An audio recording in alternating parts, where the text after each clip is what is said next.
Бүгін біз өте керемет тақырыпты талқылаймыз, ол кибербақылау және еркіндік. Қазіргі таңда телефонымызды камераға дейміз де аңдай алады. Димаш, қазіргі осы заттардың бәрі біздің еркіндігімізді шектей ме, жоқ қауіпсіздігімізді арттырады ма? Менің ойымша кибербақылау біздің қауіпсіздігімізді арттырады. Себебі қазірде қылмыскерлер технология қолданады. Егер оларды мемлекет бақыламаса, кім бақылайды? Бақылаудың пайдасы бар шығар, бірақ шамадан тыс бақылау ол еркіндікті бұзады. Бұл бойынша философ Мишель Фуконың фанатикон идеясы бар. Ол дейді, былай делінеді: егер адам өзге адамның өзін бақылап тұрғанын білетін болса, ол әрекет етуін тоқтатады дейді. Яғни мысалға айтатын болсақ, біздің телефондағы тарихымыз, жазған чаттарымыздың тарихы, біздің геолокацияларымыз, осылардың барлығын кім қарап отыр мысалға, бұлар ертең өзімізге қарсы шықпайды ма дегендей. Жалпы бақылаудың шамадан тыс болғаны ол еркіндікті жояды деп ойлаймын. Менің ойымша айтылған екі пікір де дұрыс, бірақ екеуінің ортасынан да тепе-теңдікке әкелу керек. Тым қатты бақылау диктатураға әкеледі, тым аз бақылау бассыздыққа алып келеді. Сондықтан екі сөзді мен дұрыс деп санаймын.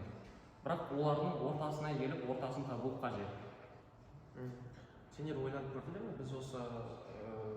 Бізді көп жағдайда өзіміз ерікті түрде бақылауға рұқсат береміз. Мысалға, Wi-Fi-ға қосылғанда біз локациямызды білдіріп қоямыз. Телефонға әр приложенияға рұқсат берген кезде және де әлеуметтік желілерге бәрін жүктейміз. Сол арқылы бізді қарай алады, аңдай алады. Сонда кінә тек мемлекетте емес, өзімізде де бар сияқты. Иә, өзіміздің де бар, себебі біз өзіміздің жеке информациямызды әлеуметтік желілерге саламыз. Сондықтан өз қауіпсіздігімізге өзімізді әрекет істеу керекпіз. Өмір бар, бірақ біз еркіндікті қауіпсіздікке көп беріп қойдық.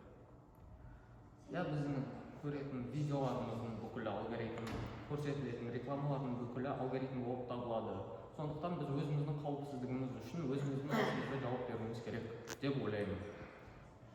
Бірақ алгоритмдерсіз интернет ретсіз болар еді. Еркіндік әрдайым ретсіз емес. Философия бізге бір нәрсені үйретеді. Ол еркіндік пен бақылау. Бірге қарама-қайшы зат, бірақ егер еркіндік болмаса, адам болмысы жоғалады. Егер бақылау болмаса, қауіпсіздік әлсірейді. Болашақта сұрағым мынау: біз өміріміздің қожасы боламыз ба, әлде технология бізді басқара ма?